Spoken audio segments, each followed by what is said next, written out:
Good morning.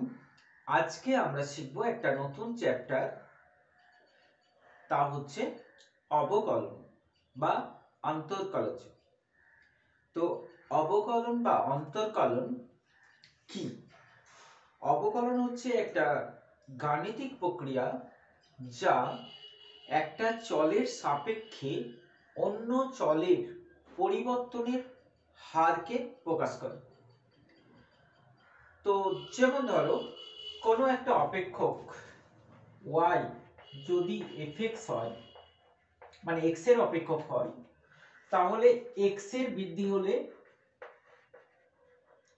x এর বৃদ্ধিকে যদি আমরা ডেল্টা x দিয়ে প্রকাশ করি, তাহলে y এর অনুরূপ বৃদ্ধি হবে ডেল্টা y। এটা মনে করছি। তাহলে অপেক্ষকটার যে পরিবর্তন হবে সেই পরিবর্তনটাকে আমরা লিখতে পারবো y plus delta y equal to f of x plus delta x। এটা দিয়ে প্রকাশ করতে পারবো। তাহলে অপেক্ষকের বৃদ্ধি, এই ডেল্টা y কে বলা হয় অপেক্ষকের বৃদ্ধি। তাহলে অপেক্ষকের বৃদ্ধিটা কত হবে? f of x plus delta x minus এই y টা ওদিকে যাচ্ছে, তাহলে মাইনাস y, আর y মানে হচ্ছে fx, তাহলে f অফ x। তাহলে এটা হলো আমাদের অপেক্ষকের বৃদ্ধি বা ডেল্টা y। এখন এই অপেক্ষকের বৃদ্ধি আর ডেল্টা x, x এর বৃদ্ধি, এটা হচ্ছে স্বাধীন চল, এটা হচ্ছে অধীন চল। তো স্বাধীন চলের সাপেক্ষে অধীন চলের যে পরিবর্তন হচ্ছে, এই পরিবর্তনের অনুপাতটা যদি ডেল্টা এক্স টেন্ডস টু 0 হয়, মানে ডেল্টা এক্স এর বৃদ্ধি যদি খুব সামান্য হয়, ডেল্টা এক্স টেন্ডস টু 0 হলে এই অনুপাতের সীমাস্থ মান বা limit delta Y by delta x কে বলা হয় এক্স এর সাপেক্ষে ওয়াই এর অবকলন। এক্স এর সাপেক্ষে ওয়াই এর অবকলন বলা হয়। ঠিক আছে? তার মানে এইটা কি? এই যে limit delta x tends to 0 delta Y by delta x কে ডি ডিএক্স অফ ওয়াই বা ডিওয়াই ডিএক্স বা এফ ড্যাশ এক্স বা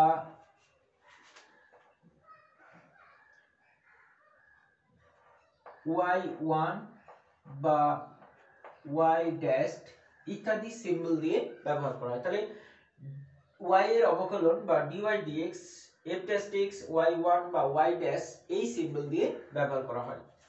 প্রত্যেকটাই কিন্তু একই সিম্বলকে প্রকাশ করে, প্রত্যেকটাই হচ্ছে x এর সাপেক্ষে y এর অবকলন। তো এখন আমরা দেখব, তাহলে dy dx সমান কি পেলাম আমরা? এই লিমিটের মানটা, মানে dy dx তাহলে কত হচ্ছে? dy dx ইকুয়াল টু হচ্ছে limit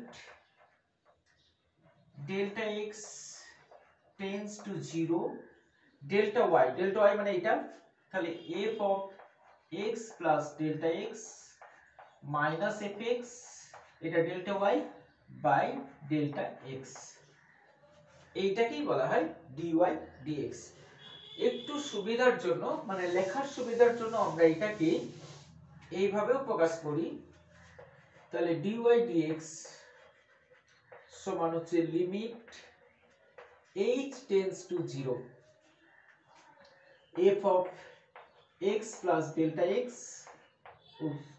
f of x plus h minus fx by h, এইটা দিয়েও প্রকাশ করা হয়। তাহলে এইটাকে আমরা বলবো অবকলনের সংজ্ঞা। এটাকে আমরা বলবো অবকলনের সংজ্ঞা। তাহলে কোথাও যদি অবকলনের সংজ্ঞা থেকে আমাদের মান বের করতে বলে, তাহলে আমরা এইটার সাহায্য নিয়ে অবকলনের মান নির্ণয় করতে পারব। আবার দেখো, এইটাতে যদি আর এটাকে f ড্যাশ x দিয়ে প্রকাশ করা হয় বলেছি, তাহলে f dash x by dy dx, তাহলে r f ড্যাশ x বলা হয় কাকে? তাহলে r মানে right hand f dash x বলা হয় limit h tends to 0 plus, মানে 0 থেকে বড় মান যদি হয়, তাহলে এটাকে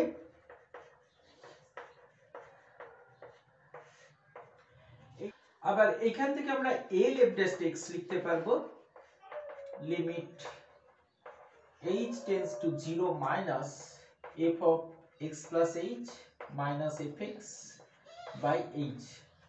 কোনো একটা বিন্দুতে এই দুটো মান যদি সমান হয় তাহলে আমরা বলবো সেই বিন্দুতে অবকলনটার মান আছে, মানে অবকলনযোগ্য হবে। যেমন ধরো x equal to a বিন্দুতে যদি বলা হয় x equal to a বিন্দুতে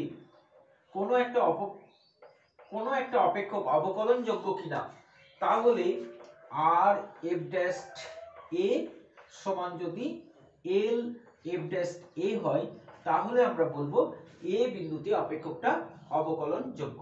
তাহলে আর এফ ড্যাশ এ আর এল এফ ড্যাশ এ সমান হতে হবে। তাহলে আর এফ ড্যাশ এ মানে x এর জায়গায় a বসালে আমরা যেটা পাবো, এখানে f of a plus h minus f a by h। তো এটার আরো একটা আকার হয় এইটাকে, এই x প্লাস h কে যদি আমরা z ধরে নিই, মানে অন্য একটা চল দিয়ে প্রকাশ করি, তাহলে এইটারই আমরা আর একটা আকার পাবো। আর f ড্যাশ a তে আমরা এটা লিখতে পারবো যে limit x tends to a f x minus f a, এটা যদি a প্লাস হয় বাই x মাইনাস a দিয়ে প্রকাশ করা হয়। এইটাকেই আমরা এই 0 প্লাস আছে এটাকে a প্লাস দিয়ে আমরা এইভাবে প্রকাশ করতে পারি। আর রাইট হ্যান্ড সাইডটাকে, লেফট হ্যান্ড সাইডটাকে আমরা এইভাবে প্রকাশ করতে পারি x tends to a minus fx minus fa by x minus a। তার মানে এই লিমিটটা কি, তাহলে এটাও কিন্তু আমাদের f ড্যাশ x এর আর একটা সংজ্ঞা হিসেবে নিতে পারি। তাহলে এটা হচ্ছে r f ড্যাশ a, এটা হচ্ছে l f ড্যাশ t। এই দুটো যদি সমান হয় তাহলেও কিন্তু x equal to a বিন্দুতে অপেক্ষকটা অবকলনযোগ্য হবে। তারপরে দেখো আমাদের কয়েকটা অবকলন কিভাবে হচ্ছে, কয়েকটা অপেক্ষকের অবকলন করে আমরা দেখব।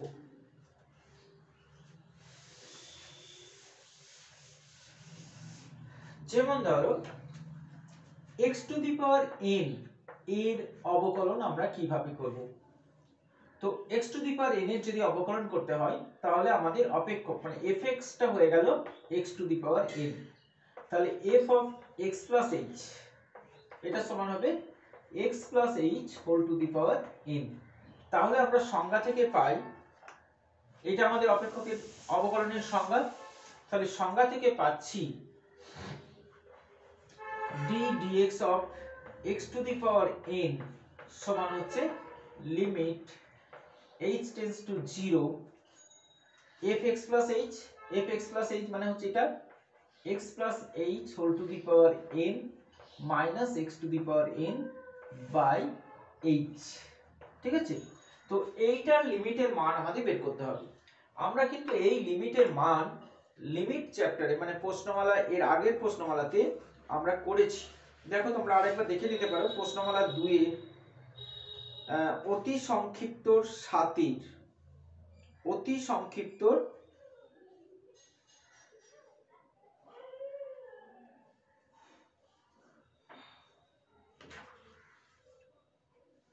অতি সংক্ষিপ্তর 10 এর দাগ, অতি সংক্ষিপ্তর 10 এর 2 এর আমরা ঠিক এরকম অঙ্কগুলো করেছি।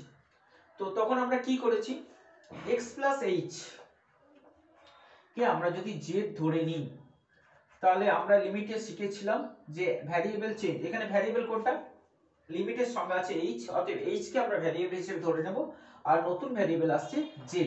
তাহলে আমরা h টেন্ডস টু যদি 0 হয় তাহলে এখান থেকে আমরা কি পাবো, এটা যদি আমরা ধরে নিই তাহলে z টেন্ডস টু কত হবে, h এর জায়গায় যদি 0 বসাই তাহলে z টেন্ডস টু হচ্ছে x। তাহলে আমরা এটা লিখতে পারবো limit z tends to x, x plus h মানে z, তাহলে z to the power n minus x to the power n by h, h মানে কত হবে z মাইনাস x। মনে পড়ছে এই ফর্মুলাটা?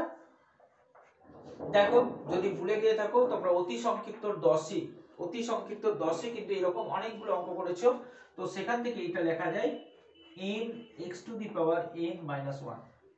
তার মানে ddx of x to the power n, এই ddx টা কিন্তু একটা সিম্বল মাত্র, যোগ বিয়োগ গুণ ভাগ যেমন গাণিতিক প্রক্রিয়া, তো এটাও একটা অবকলন, একটা গণিতের মৌলিক প্রক্রিয়া। তো এই ddx টা হচ্ছে অবকলনের চিহ্ন। তাহলে আমরা যেমন 5 যুক্ত 2 সমান 7, তার মানে এই সিম্বলটাকে আমরা যেমন যোগের সিম্বল হিসেবে ধরে নিই, তেমনি ddx of x to the power n, এই ddx of x to the power n, এই ddx টা হচ্ছে অবকলনের চিহ্ন, সিম্বল। তাহলে ddx of x to the power n এর মানে x to the power n এর অবকলন হবে n x to the power n - 1। তাহলে এটাকে আমরা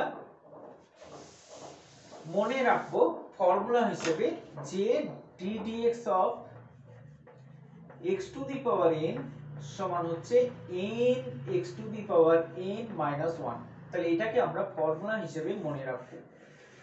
তো এইভাবে আমরা যেমন ধরো ddx of x to the power 10 কত হবে, তাহলে এটাকে আমরা এই ফর্মুলা দিয়ে করতে পারবো। এখানে আমরা সবসময় দেখবো বেসটাতে ভ্যারিয়েবল থাকবে, পাওয়ারে থাকবে কনস্ট্যান্ট, n টা কিন্তু ধ্রুবক আর x টা হচ্ছে ভ্যারিয়েবল। আরেকটা কথা মনে রাখবে, এখানে n কিন্তু অবশ্যই মূলদ হবে, n টা হবে মূলদ। তাহলে এটা সমান আমরা লিখতে পারবো 10x টু দি পাওয়ার 9, ঠিক আছে, n x to the power n - 1। তো এইভাবে আমরা এই আকারের যে কোনো অবকলনকে করতে পারবো। এখন কয়েকটা ত্রিকোণমিতিক টার্ম আছে, sin cos tan প্রত্যেকটারই অবকলন হবে। তাহলে ddx অফ sin x, এইটার অবকলন আমরা এই সংজ্ঞা থেকেই পাবো, মাইনাস cos x, ও সরি এটা cos x পাবো। ddx অফ cos x, এটার অবকলন পাবো আমরা minus sin x। ddx of tan x, এটার অবকলন আমরা পাবো sec স্কয়ার x। অ্যাকচুয়ালি এই অবকলনগুলো সবই কিন্তু আমরা লিমিট চ্যাপ্টারে করে এসেছি। দেখো ddx অফ sin x কে যদি আমরা এই ফর্মুলাতে নিয়ে আসি, তাহলে এখানে কি পাবো, x এর জায়গায় x প্লাস h, তাহলে sin x plus h minus sin x by h। Limit চ্যাপ্টারটা খোলো, দেখো সংক্ষিপ্তর সাথে এই অঙ্কগুলো সব করা আছে, যে sin x plus h minus sin x by h, এই লিমিটের মানটা দেখো ওখানে নিশ্চয়ই cos x হচ্ছে, বা cos x এর ঘরে ওখানে দেখো cos x plus h minus cos x by h সমান দেখো মাইনাস sin x হয়েছে, ওখানে আমরা করেছি লিমিটগুলো। তারপরে দেখো tan x যদি হয়, তাহলে tan x plus h minus tan x by h, ওটাও করেছি আমরা, ওখানে নিশ্চয়ই দেখো উত্তর হয়েছে আমাদের sec স্কয়ার x। তো লিমিট চ্যাপ্টারে কিন্তু এই অবকলনগুলো মানে এই লিমিটের এই আকারটা আমরা করে এসেছি। তেমনি ddx অফ sec, এটাও আমরা করেছি, দেখবে ওখানে sec x এর হচ্ছে আমরা পাবো sec x into tan x, আর ddx of cosec x, ddx of cosec x, এটা আমরা পাবো মাইনাস cosec x cot x। তো একটু মনে রাখার সুবিধার জন্য আমি বলছি, দেখো এদিকে c cos দিয়ে c আছে, cos দিয়ে cosec আছে, cos দিয়ে cot আছে, আর একটা আছে ddx of cot, ddx of cot x সমান হচ্ছে মাইনাস cosec স্কয়ার x। তো c দিয়ে যে কোটা রয়েছে এই কোটা কিন্তু মাইনাস দেওয়া আছে, আমি মনে রাখার সুবিধার জন্য এটা বললাম। c দিয়ে যে কোটা আছে cos মাইনাস আছে, cosec এ মাইনাস আছে, আর cot এ মাইনাস আছে, ঠিক আছে, আর বাকিগুলো হচ্ছে পজিটিভ, ঠিক আছে। এই অবকলনগুলোর সাহায্য নিয়ে আমরা এখন কিছু প্রশ্নমালার অঙ্ক করব। এখন আমরা দেখব প্রশ্নমালা 3। তো প্রশ্নমালা 3 বের করো সবাই। ও তার আগে আর কয়েকটা ধর্ম আমি বলে রাখছি, যেমন ধরো আমাদের যদি ddx অফ কোন ধ্রুবক সংখ্যার ddx করতে হয়, ddx অফ c কোন ধ্রুবক সংখ্যার ddx করলে 0 হবে, কিন্তু যদি কোন ধ্রুবক সংখ্যা চলের সঙ্গে মাল্টিপ্লাই হয়ে থাকে, গুণ হয়ে থাকে, ddx অফ c fx, তাহলে কিন্তু c into ddx of fx হবে, মানে লিমিটের মতোই। ধ্রুবক পদ থাকলে তার ddx করলে 0 হচ্ছে, এটা লিমিটে ধ্রুবক পদ থাকলে যা আছে তাই থাকতো, আর ধ্রুবক পদ যদি কোনো চলের সঙ্গে গুণ হয়ে থাকে তাহলে ধ্রুবকটা যা আছে তাই থাকবে, শুধু চলটার অবকলন হবে। আবার যদি দুটো চলের যোগফল হিসেবে বা বিয়োগফল হিসেবে থাকি, তাহলে আমরা সেপারেট করে আলাদা করতে পারবো, একটা ফাংশনকে অন্য ফাংশন থেকে যোগ বা বিয়োগ হিসেবে আলাদা করতে পারবো। ddx of fx plus gx দুটো ফাংশনের যোগফল আছে, তাহলে আমরা এটাকে ddx of fx plus ddx of gx করতে পারবো, অথবা যদি বিয়োগ থাকে তাহলে আমরা বিয়োগ করতে পারবো। কিন্তু গুণ বা ভাগ লিমিটে যেটা করা যেত, যোগ বিয়োগ গুণ ভাগ প্রত্যেকটাতে লিমিটকে আলাদা আলাদা করে লেখা যেত, এখানে কিন্তু যোগ আর বিয়োগে লেখা যাবে, কিন্তু গুণ আর ভাগের জন্য ddx কে সেপারেট করা যাবে না। ঠিক আছে, তাহলে গুণ ভাগে আমরা কি করব? তো গুণ ভাগের প্রশ্নতে আমরা পরে আসব, তবু সূত্রটা একটু নোট করেও রাখতে পারো। ddx of u into v, তার মানে হচ্ছে u into ddx of v plus v into ddx of u, মানে একটা করে রেখে দিয়ে অন্যটার অবকলন আমরা করতে পারবো। u ইনটু v এর অবকলন প্লাস v ইনটু u এর অবকলন। আর যদি ভাগ থাকে u বাই v, তাহলে আমরা v into ddx of u minus u into ddx of v by v square, এই ফর্মুলাকে ব্যবহার করতে পারি। অবশ্যই এটা মনে রাখবে, u আর v দুটোই কিন্তু x এর অপেক্ষক, কারণ আমরা x এর সাপেক্ষে অবকলন করছি, তার মানে u v দুটোই হবে x এর অপেক্ষক, মানে x যুক্ত কোনো পদ। ধরুন u টা যদি sin x হয়, তাহলে v টা হচ্ছে log x, বা u টা হচ্ছে x স্কয়ার, v টা হচ্ছে sin x, এই ধরনের কোনো x এর অপেক্ষক হলে আমরা গুণ এবং ভাগের ফর্মুলাকে ব্যবহার করব। কিন্তু যদি u আর v দুটোর মধ্যে একটা ধ্রুবক সংখ্যা থাকে, তাহলে কিন্তু এই ফর্মুলা ব্যবহার করতে যাব না, তখন আমরা এই ফর্মুলাটাকে ইউজ করব। ঠিক আছে, তো এখন দেখো এই ধর্মগুলোকে আমরা কিভাবে কাজে লাগাবো। চলে এসো প্রশ্নমালা 3, এমসিকিউ 1 এর উত্তর তো আমরা আগেই পেয়ে গেছি। অপেক্ষকের বৃদ্ধি যদি ডেল্টা ওয়াই হয়, তাহলে ডেল্টা ওয়াই এর মান আমরা জানি, দেখে নিয়েছি। 2 নম্বর দেখো, অপেক্ষকের বৃদ্ধি ডেল্টা ওয়াই কত হবে? fx ইকুয়াল টু ধ্রুবক অপেক্ষক, তো ধ্রুবক অপেক্ষক fx যদি 2 হয়, তাহলে fx প্লাস h কত হবে? 2ই হবে, কোনো পরিবর্তন হবে না। তাহলে এখানে কোনো পরিবর্তন হবে না, মানে ডেল্টা ওয়াই এর মান নিশ্চয়ই 0 থাকবে। তারপরে দেখো dy dx x equal to 2, এটা একটা সিম্বল, তো এই সিম্বলটার মানে কি? dy dx x equal to 2, এটার মানে হচ্ছে x সমান 2 বিন্দুতে dy dx এর মান নির্ণয় করো। তো এইটা আর এইটা কিন্তু একই সিম্বল f'2, দুটোর মানেটা কিন্তু একই। তো দুটোর মানে হচ্ছে dy dx বের করার পর x এর জায়গাতে 2 বসিয়ে যে মানটা পাবো, সেটাকেই বলা হয় f'2। তাহলে আমরা তো জানি dy dx সমান হচ্ছে limit x tends to 0 h tends to 0 f of x plus h minus fx by 2, এটা dy dx। তাহলে dy dx x equal to 2, কি বলেছি? x এর জায়গায় 2 বসাতে হবে, তাহলে x এর জায়গায় যদি আমরা 2 বসাই, তাহলে এটা এরকম পাবো f of 2 plus h minus f2, sorry এটা h by h। অথবা dy dx কে আমরা যদি এরকম লিখি, dy dx সমান f dash x লিখি, তাহলে f dash x এটা হচ্ছে, তাহলে f dash x সমান হবে এটাই, limit h tends to 0 f of 2 plus h minus f2 by h। অথবা f dash 2 কে সরাসরি আমরা এটাও লিখতে পারি, f dash 2 equal to limit x tends to 2 fx minus f2 by x minus 2, এটা দিয়েও আমরা f dash 2 কে প্রকাশ করতে পারি। তাহলে এটাও f dash 2, এটাও f dash 2, যে কোনো একটাকে প্রকাশ করতে পারি। এখন আমাদের অপশন দেখতে হবে, অপশনে যে অ্যানসারটা থাকবে এটাও থাকতে পারে, এটাও থাকতে পারে। ঠিক আছে, তারপরে দেখো 4 নম্বর, আর f dash a তোমাদের বলা হয়েছে কোনটা হবে, 5 নম্বর হয়ে গেছে। 6 নম্বর বলেছি দুটো সমান হবে। 7 নম্বরে দেখো d dx of x to the power n এর অস্তিত্ব থাকবে যদি x 0 না হয়, কারণ x 0 হয়ে গেলে তো তার অস্তিত্বই থাকবে না। 8 নম্বর log e base x, log x এর অবকলন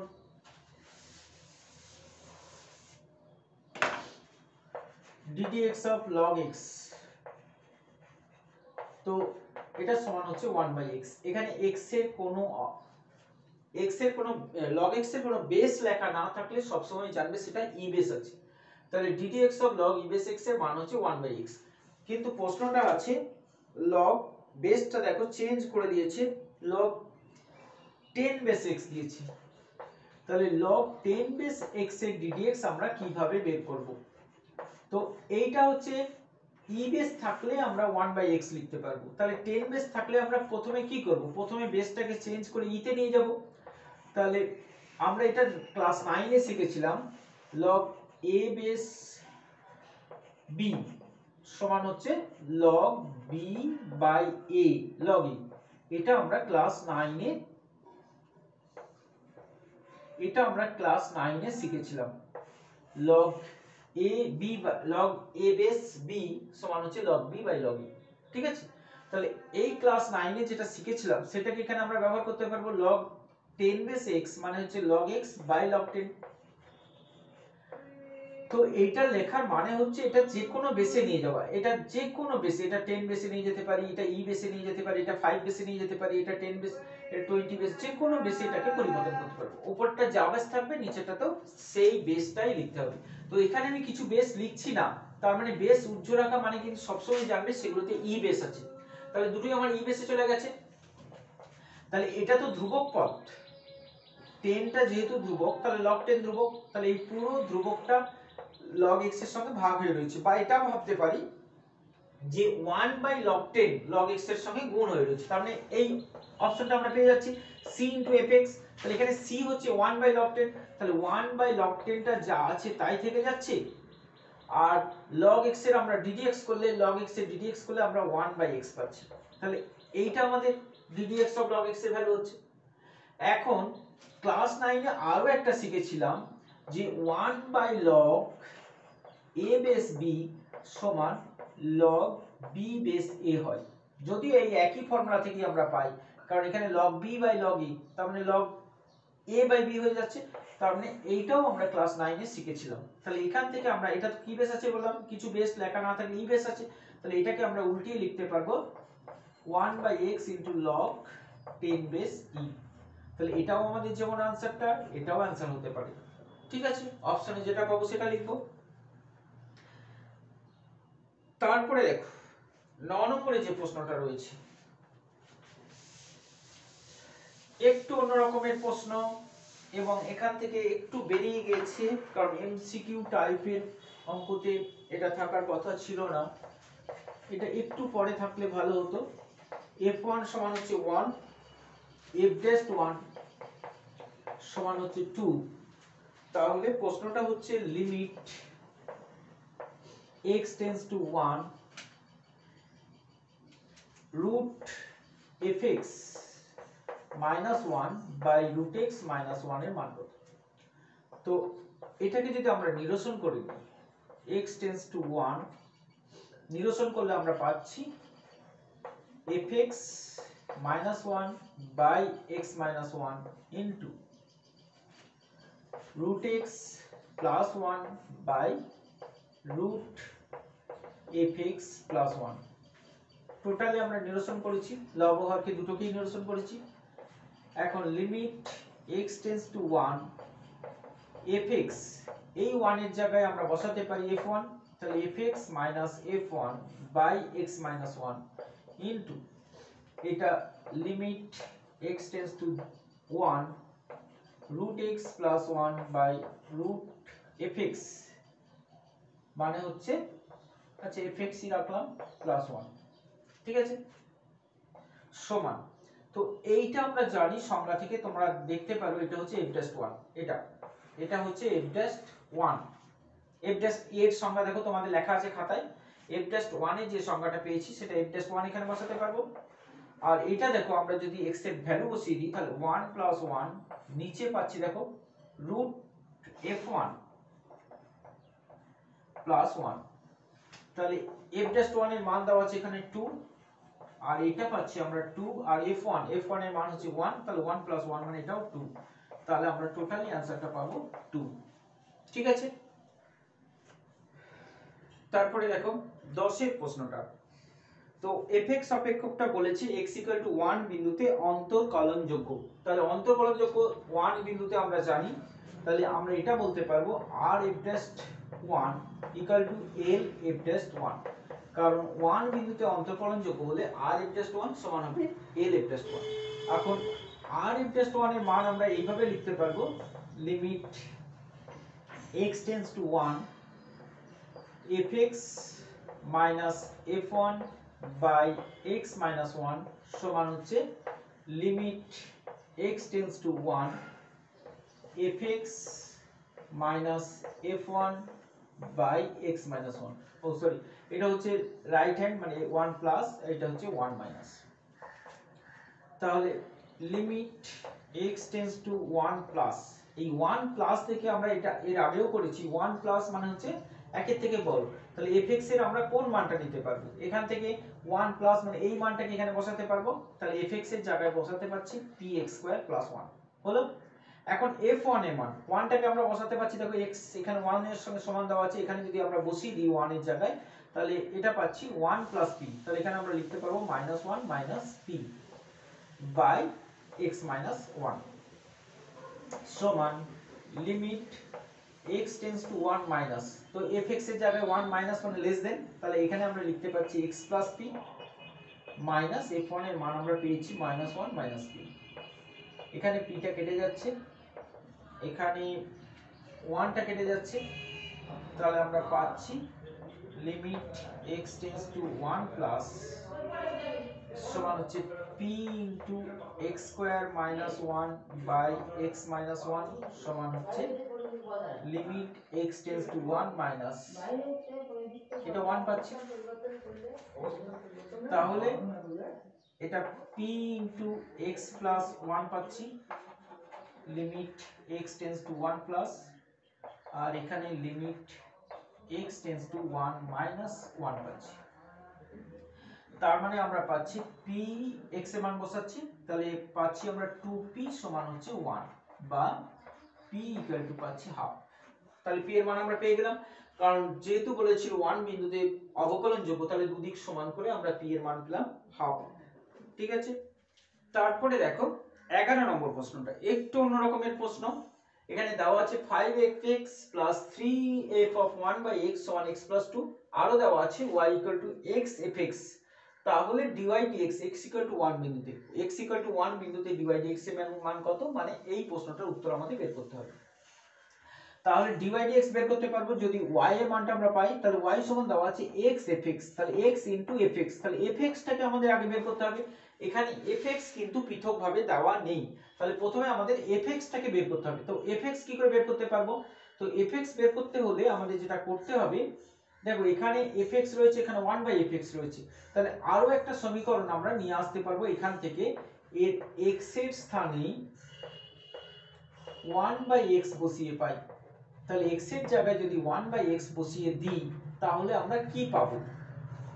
তাহলে আমরা পাবো 5f of 1/x plus 3f of x সমান 1/x plus 2। x এর জায়গায় এর উভয় পক্ষে x এর জায়গায় আমরা 1/x বসিয়ে দিলাম।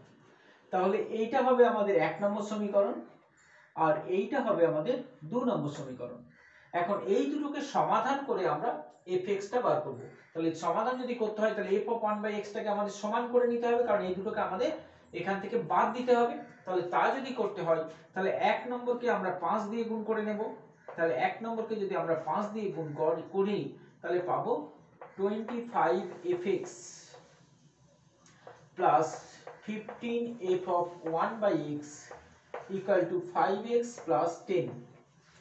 আর 2 নম্বরকে তাহলে আমরা কি দিয়ে গুণ করব? আমরা কি বলেছি, এইটাকে সমান করব, তাহলে এই টার্মটা যদি সমান করতে হয়, তাহলে 1 নম্বরকে 5 দিয়ে গুণ করেছি, 2 নম্বরকে আমরা গুণ করব 3 দিয়ে। তাহলে 3 দিয়ে গুণ করছি, তাহলে এটাকে আগে লিখছি, তাহলে এটা হবে 9fx প্লাস 3 দিয়ে গুণ করছি, তাহলে হবে 15f of 1/x সমান 5/x plus 10 plus 6, সরি এটা 3 দিয়ে গুণ, তাহলে 3/x plus 6।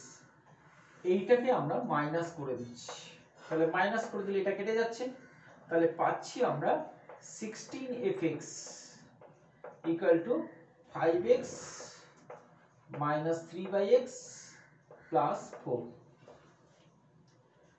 তাহলে fx আমাদের দরকার, তাহলে fx টা আমরা পাচ্ছি 5/16 into x minus 3/16 x plus 1/4, এটা হলো fx। আর আমাদের y দেওয়া আছে x অফ fx, অতএব y সমান x ইনটু fx, তাহলে x ইনটু এটা 5/16